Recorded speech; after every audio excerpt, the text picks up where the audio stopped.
Feel your heartbeat.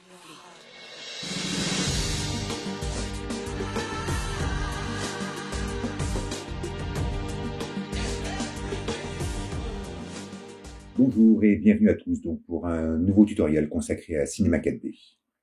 Donc plus qu'un tuto, ça va être une petite leçon de modélisation.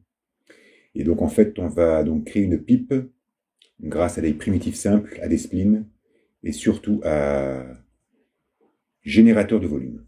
Donc j'ai déjà fait plusieurs tutoriels sur cet outil assez puissant. Donc si vous ne savez pas trop comment ça marche, allez voir ces vidéos. Donc en fait, l'avantage avec ce type de modélisation, c'est qu'on va pouvoir donc créer donc une pipe entièrement customisable. Donc c'est parti. Donc là, je vais donc sur la vue de droite, et on va donc appeler une sphère, voilà, que je vais laisser donc avec les dimensions standards pour le moment, ça ira très bien. J'appelle un cylindre, donc je vais lui mettre le même rayon que la sphère, c'est-à-dire 100. En subdivision, donc on verra un peu plus tard que les subdivisions, il faudra sûrement les modifier, mais bon, pour l'instant, on va mettre 24. OK. Donc, vu qu'il est à 200 de hauteur, je le mets à 100 en hauteur, donc de coordonnées. Donc, voilà. Donc là, en gros, ça va donc être la tête de notre pipe. Ensuite, j'appelle un déformeur effilage que je mets en enfant du cylindre. Donc à la même coordonnée, à la même taille, c'est-à-dire 200, 200 et 200. Et donc grâce à l'intensité d'effilage, je vais donc pouvoir jouer sur la courbure donc, de la tête de la pipe. OK ? Donc pour l'instant, on va mettre une courbure comme ceci. Parfait. J'appelle un neutre. Donc bien faire en sorte que le neutre soit au centre de la sphère. Donc là, c'est le cas. On met donc le cylindre et la sphère en enfant du neutre. Donc on va renommer le neutre, on va l'appeler tête, voilà, vu que c'est la tête de la pipe. Et donc on va créer une instance. Donc pour créer une instance, je vais donc dans ce menu, instance. OK ? Donc j'ai donc créé une instance que je vais appeler fourneau, car c'est en fait l'intérieur de la tête. Donc fourneau. Et donc à ce fourneau, je vais donc le modifier l'échelle. Donc pour l'instant, on va se mettre à 0,8 dans toutes les coordonnées. Voilà, comme ça. Donc ici, on voit bien, on a donc la tête et le creux qui serait à l'intérieur. Et donc ça, voilà, ce qui sépare donc les deux, la tête du fourneau, ça va donc être l'épaisseur de la pipe. OK ? Parfait. Ensuite, on va appeler un cube, voilà, qu'on va mettre dans des dimensions assez importantes en X et en Z, à 400 par exemple. Et donc lui, on va le positionner juste au-dessus de la tête. Donc en fait, il faut le positionner, voilà, il faut bien qu'il soit en dessous du fourneau. Car en fait, quand on va donc mettre tout ça dans un générateur de volume, donc on va faire une soustraction du cube afin de voir l'ouverture. Voilà, donc on va se mettre par ici. Parfait. Ensuite, j'appelle une spline cercle. Donc pareil, je vais la mettre en 100 de rayon. Au niveau de l'orientation, on va donc la mettre en XY. Ensuite, je duplique cette sphère, voilà. Je vais légèrement la déplacer par ici. Donc là, je retourne en mode perspective pour qu'on y voit un peu mieux. Donc c'est clair que c'est un peu le foutoir pour l'instant, mais tout va s'éclaircir. Donc mon deuxième cercle, je vais donc le mettre en ellipse. Et donc on va modifier ces hauteurs. On va mettre beaucoup. En fait, ça va être le bec de la pipe, le bout de la pipe en fait. Donc lui, il a une forme en ellipse. Donc on va mettre 8 et 12 par exemple. Voilà, comme ceci. Parfait. Ensuite, j'appelle un PoneUrbs. Je mets donc mes deux splines cercles en enfant du PoneUrbs. Et donc voilà. Donc là, en gros, on va afficher le maillage. Voilà. J'ai donc créé ce qui va être donc la jonction entre la tige et le tuyau de la pipe, jusqu'au bec. OK ? Donc au niveau des paramètres du PoneUrbs, donc pareil, là, les subdivisions, il faudra qu'on les retravaille certainement, mais pour l'instant, on va rester en subdivision du maillage V à 10. Par contre, la subdivision du maillage en U, donc il faut respecter la formule suivante qui est 8x plus 1. Ok? Donc en l'occurrence, si je prends un x égale à 5, ça fait donc 8 fois 5, 40, plus 1, 41. Donc je mets 41 ici. Voilà. Hein, ça permet d'avoir un maillage assez cohérent, on va dire. Hein, donc cette formule, ne pas l'oublier, hein, elle est très importante. Ok, donc là je retourne dans ma vue de droite. Donc maintenant, en fait, je vais donc créer une splint qui va donc représenter le chemin de ma tige. Donc je vais dans l'outil spline, je prends plume, voilà, et donc on va créer 4 points. Un ici, un là, voilà, comme ceci. Donc c'est très aléatoire, hein. Je pourrais être beaucoup plus précis, mais bon, peu importe, pour l'instant, ça ira très bien. Ensuite, ma spline, on va donc la mettre en naturel, on va laisser à 8, très bien. Par contre, le type, on va se mettre en B-spline. Voilà. Hein, donc c'est-à-dire que ma tige, la tige de ma pipe, va donc suivre ce cheminement. Ok? Donc, au niveau du Pwnherbs, j'ai oublié, on va donc le mettre dans un neutre. On va donc appeler tige. Et après, donc, j'appelle un nouveau déformateur, enveloppe spline. Hein, donc là aussi, il y a très longtemps, j'ai fait un tuto donc sur enveloppe spline. Donc je vous conseille d'aller le voir pour voir comment ça fonctionne. C'est un tuto assez ancien, mais qui est tout à fait encore d'actualité. Et donc l'enveloppe spline, je le mets en enfant de ma tige. Okay, et donc dans l'onglet spline ici, je mets ma spline. Okay, donc là, j'ai une déformation un peu bizarre. Donc je vais en fait changer l'axe et on va se mettre en plus Z. Voilà. Hein, donc là, j'ai la tête de ma pipe et donc maintenant j'ai la tige qui suit bien le mouvement de ma spline. Ensuite, dans l'onglet taille, on peut donc modifier donc, on va dire l'apparence de ma tige. Donc par exemple, donc là on a deux points, hein. On va la laisser à 100% ces deux. On va en mettre un au milieu, donc en appuyant sur CTRL, et je clique sur la ligne, et donc là je vais pouvoir donc légèrement déformer, hein, voilà, lui donner un peu la forme qui m'intéresse à ma tige, voilà, comme ceci par exemple. Parfait. Ensuite, donc dans une pipe, il y a toujours un raccord en fait entre la tige et le tuyau. Hein, donc vous aurez généralement le tuyau, donc c'est la partie en amont. Hein, c'est là où on pompe la pipe en fait, hein, qui est généralement en plastique. Et après la tige, c'est souvent une même pièce qui est reliée à la tête et qui est souvent en bois. Et donc il y a toujours un raccord, une séparation entre les deux. Donc pour ça, on va appeler un tube. Ok. Et donc ce tube, on va lui donner un tag aligné sur la spline. Hein, et donc sur ce tag, je vais donc mettre ma spline en spline directionnelle. Ok. Je pense à cocher tangente à la spline. Donc là, il faut juste que je modifie en fait l'orientation de mon tube. Donc pareil, on va se mettre en plus Z. Et après, donc, depuis l'onglet aligné sur la spline, je change la position. Voilà. Et donc là, en gros, ça va donc être la séparation entre la tige et le tuyau.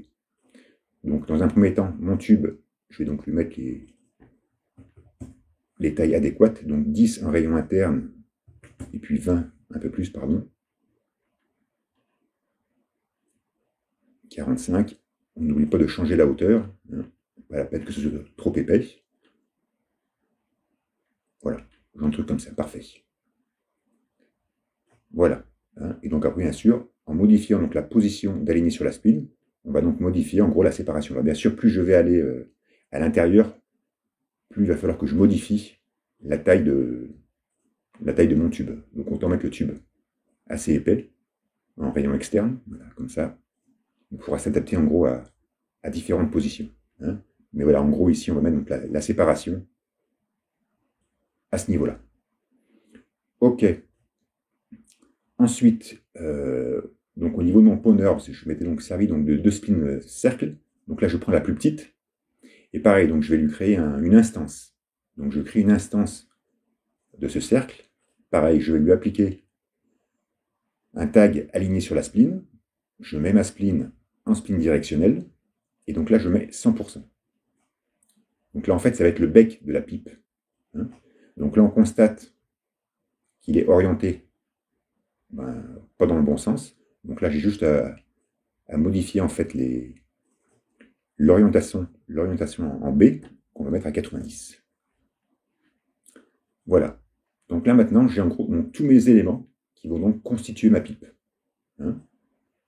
Et donc ils sont tous paramétrables. Hein. Donc, on crée un autre qu'on va appeler archive. Je vais le rendre donc invisible à la vue et invisible au rendu. Et donc tous mes objets, je les mets dans archive. Voilà, donc il n'apparaît plus rien. Donc maintenant, j'appelle le générateur de volume. Donc c'est maintenant qu'on va commencer à composer notre pipe. Donc dans l'onglet objet, on va donc commencer à mettre nos différents objets. Donc on va commencer par la tête. Voilà. Donc là, on a une définition des voxels qui n'est pas terrible. Hein. Donc on va se mettre en taille du voxel à 1 cm. Voilà. Donc après, au niveau du générateur de volume, on va donc appliquer un tag de lissage. Mais on constate quand même qu'il y a quand même pas mal de... Bah, c'est très anguleux en fait, hein, par rapport donc à la géométrie initiale. Donc c'est pour ça en fait qu'au niveau de la sphère, eh ben, il faut mettre une segmentation un peu plus importante. On va se mettre à 64. Voilà, là c'est beaucoup plus fin. Et au niveau du cylindre, on va mettre, pareil, 54 et 72. Voilà, pour avoir quelque chose de beaucoup plus fin. Parfait. Ensuite, dans mon générateur de volume maintenant, je vais donc mettre le fourneau au-dessus de tête et je vais le mettre, ici je vais donc changer le mode en soustraction. Donc là en fait il m'a donc créé un creux à l'intérieur de la pipe mais on ne le voit pas. Hein. Donc c'est pour ça que je vais mettre maintenant cube et pareil donc je vais mettre en soustraction. Voilà, maintenant on voit très bien la tête s'afficher avec donc l'épaisseur. Hein. Parfait. Ensuite, on va donc mettre la tige. Voilà, donc il y a la tige qui s'est affichée. Donc là aussi, on constate que c'est très anguleux. Hein. Donc pareil, dans le pôneur, on va donc changer les subdivisions. Donc par exemple, là, on va se mettre en 81, hein, en respectant la formule 8x plus 1. Et donc là, on va se mettre en 60. Voilà, maintenant, on a une belle tige avec une belle courbe. Par contre, on constate donc que ma tige rentre à l'intérieur, hein, ce qui est normal. Donc en fait, dans mon générateur de volume, le fourneau qui était en soustraction, eh ben on va le mettre, non, on va plutôt changer la tige, pardon. La tige, on va la mettre entre le fourneau et la tête. Voilà. Comme ça, le fourneau qui est en soustraction, eh ben, soustrait la matière à la fois donc de la tête et de la tige. Parfait. Ensuite, donc bien sûr, dans la pipe, il y a un petit orifice hein, qui va donc du bec jusqu'à la tête.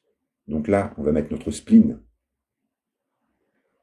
Pareil, en mode, alors, pas tout de suite. Donc on constate que dès qu'on met une spleen, en fait, dans un générateur de volume, voilà, en fait, il fait donc une succession de cylindres le long de cette spleen. Donc en fait, il faut que je clique sur la spleen, et donc là, je vais changer le rayon. On va se mettre à 7, on verra plus tard. Et la densité, je vais la mettre à 10. Hein, donc on constate que 7, c'est un peu trop gros, donc on va mettre 6. Voilà. Et donc là, je mets en soustraction.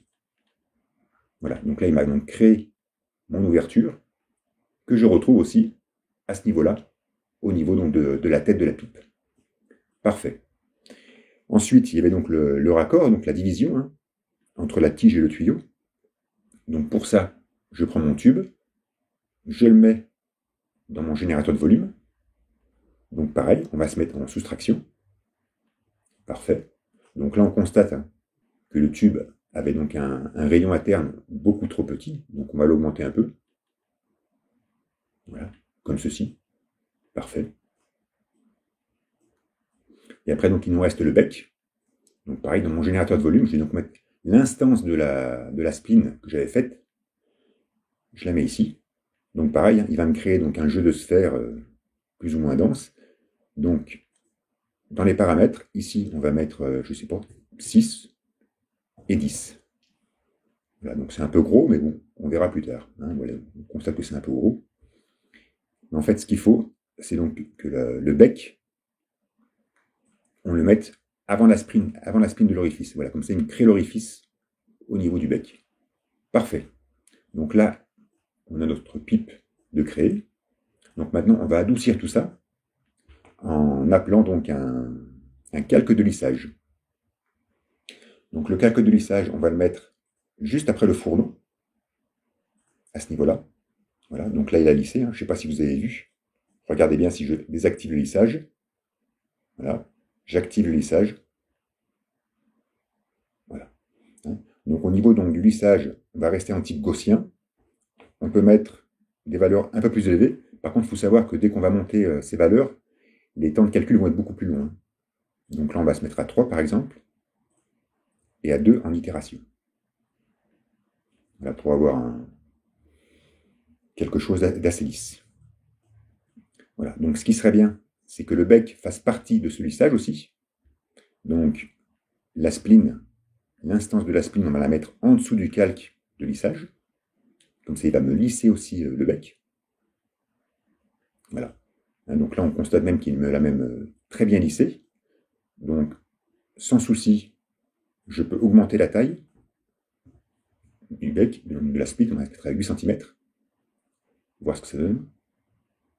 Donc là, bien sûr, la spline, vu qu'elle fait 8 cm, elle est un peu trop grosse, donc on ne voit plus le trou de l'orifice.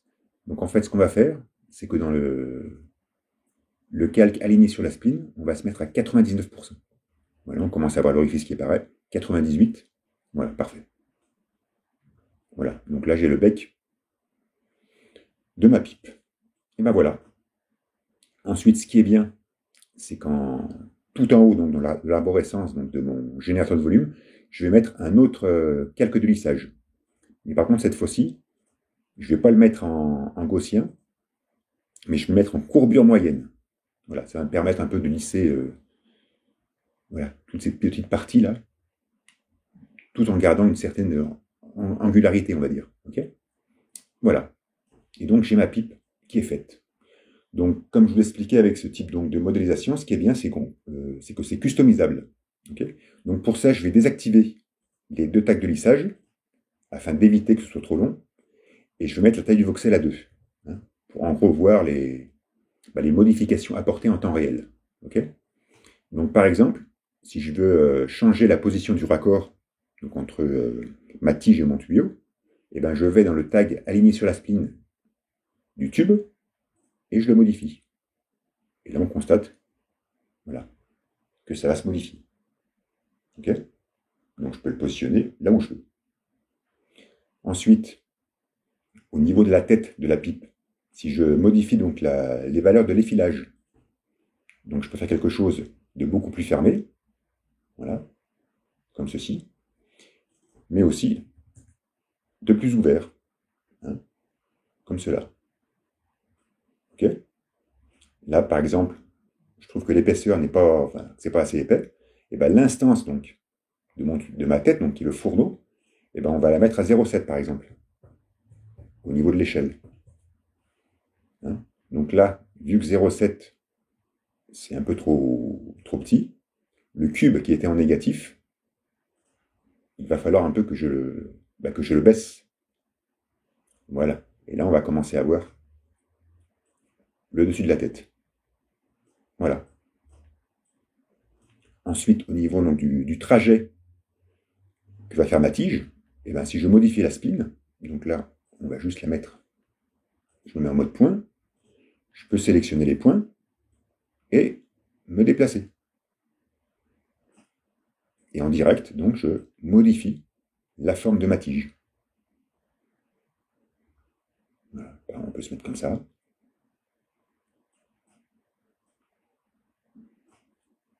Voilà, et lui donner cette forme. Donc ça, c'était un peu l'avantage de se mettre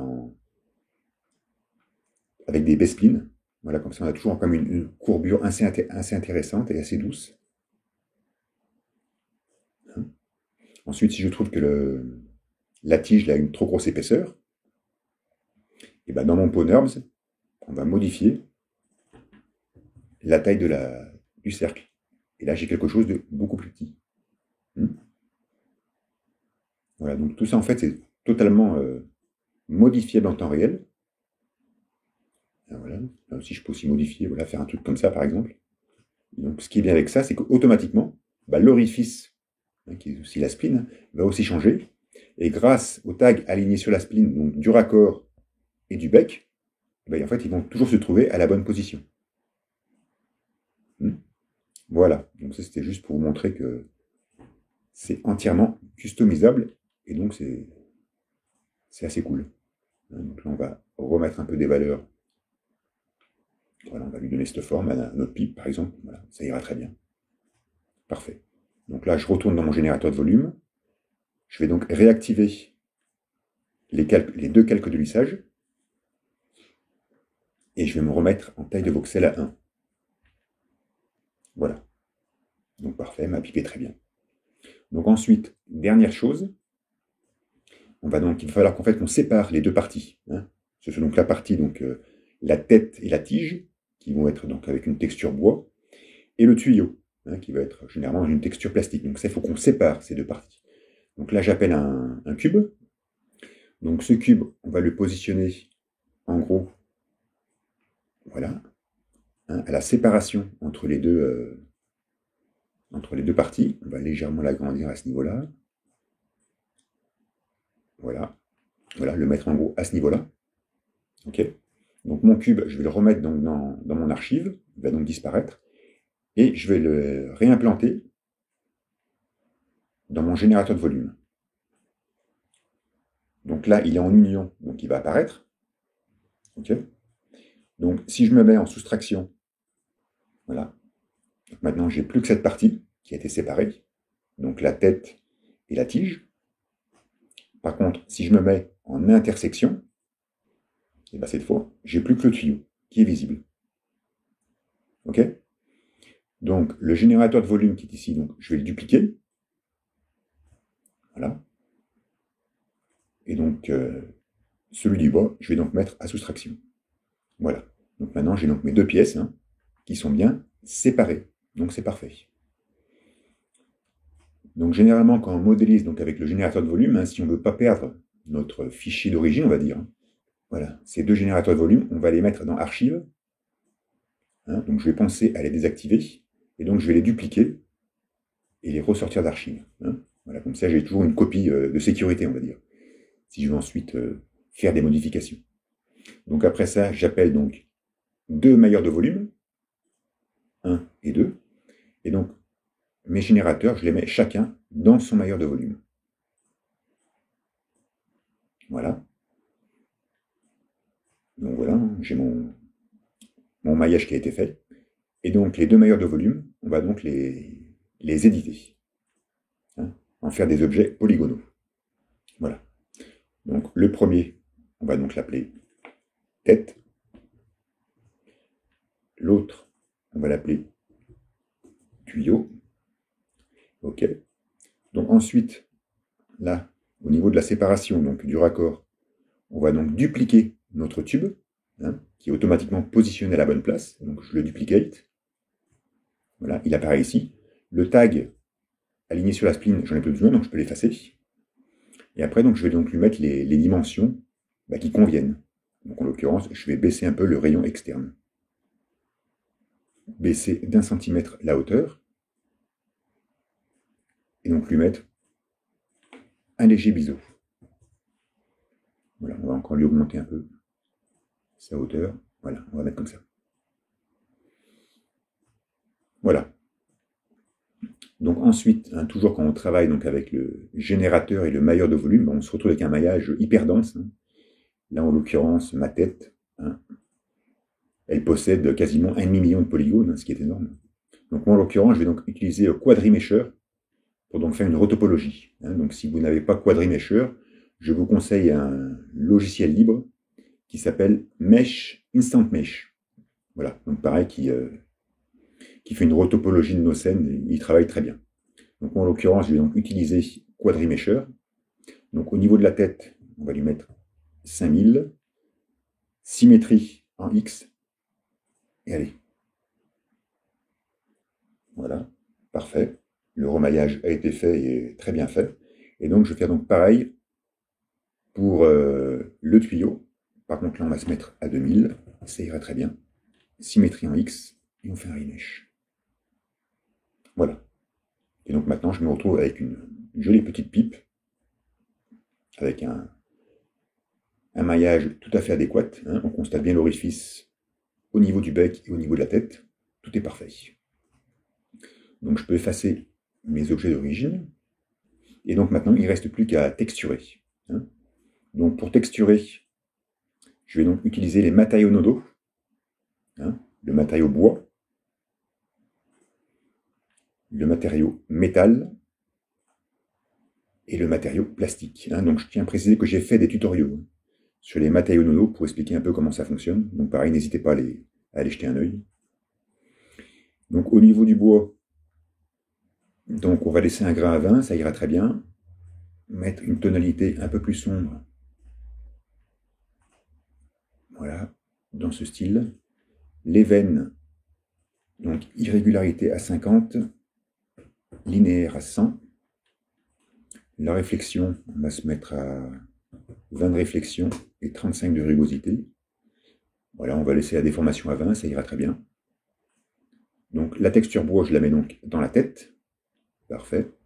Au niveau du métal, donc je vais prendre un métal chromé, en poli.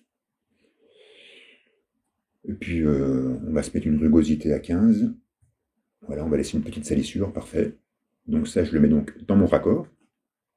Et enfin, donc au niveau du plastique, pour le tuyau, donc on va mettre une couleur totalement noire, aucune salissure, aucune structure, une rugosité à 5, et réflexion, on va se mettre à 15, et déformation à 0, pour avoir quelque chose de plutôt lisse.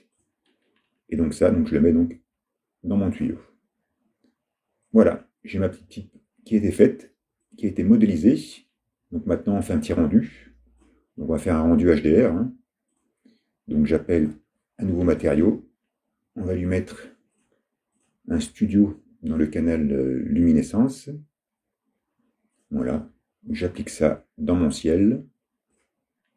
Tag propriété d'affichage, rendu et composition. Donc on va mettre, on va décocher visible par la caméra. Et donc, il ne me reste plus qu'à faire un petit rendu.